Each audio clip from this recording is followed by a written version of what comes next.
साहिबा अपने रूम में अकेले अपने बाबा को याद करती है और कैसे उन्होंने साहिबा को सीरत के शादी वाले दिन घर से भूखे नहीं जाने दिया था और सुबह सुबह चाय और पराठे बनाए थे और उसे लगता है कि उसके बाबा ने आखिर खाना भी खाया है या नहीं शादी के बाद, क्योंकि उसने भी अपने बाबा से झूठ बोला था कि वो खाना खा चुकी है, जबकि उसने तो चाय और पराठे के बाद कुछ नहीं खाया है अपने घर से आने के बाद। और अचानक से उसका मन टूट जाता है कि कैसे उस दिन वो काम के लिए निकली थी घर से, पर उस घर में अब वापस कब जाएगी उसे नहीं पता। आंसू पोंछते पोंछते अचानक से साहिबा की निगाहें जाती है सीरत की उस अंगूठी पर जो माँ ने पहनाया था और सीरत की तरह पट्टी बांधा था ताकि किसी को भी पता ना चले कि वो सीरत नहीं है दुल्हन के लिबास में। और अचानक उसे बाबा की बोली बात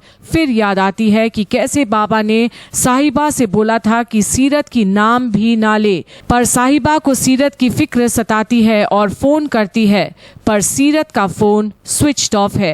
अब साहिबा को लगता है कि आखिर सीरत कहाँ है और किस हाल में होगी, और फिर फौरन मन बना लेती है कि उसे पुलिस स्टेशन जाना चाहिए और सीरत की मिसिंग होने की कंप्लेंट लिखवाना चाहिए। पर सीरत तो बन ठन के गैरी के साथ डिनर ले रही है और एक बार फिर गैरी से कहती है कि क्यों ना वो दोनों ब्याह कर डालें, और आगे ये तक बोल देती है कि दोनों अपने परिवार वालों के पास चले जाते हैं कल और सब सच बता देंगे और फिर कर लेंगे शादी। और सीरत को लगता है कि गैरी ही सारा बिजनेस संभालता है, तो उसे बोलती है कि ब्रारो का कारोबार उसके बगैर तो चलेगा नहीं, तो उसके लिए फैसले से सभी खुश और मान भी जाएंगे। और आगे कहती है कि उसको गैरी की वाइफ ही बनना है तो जल्दी से शादी कर लें। पर अब गैरी का सब्र टूट जाता है और वो एकदम से प्लेट रख कर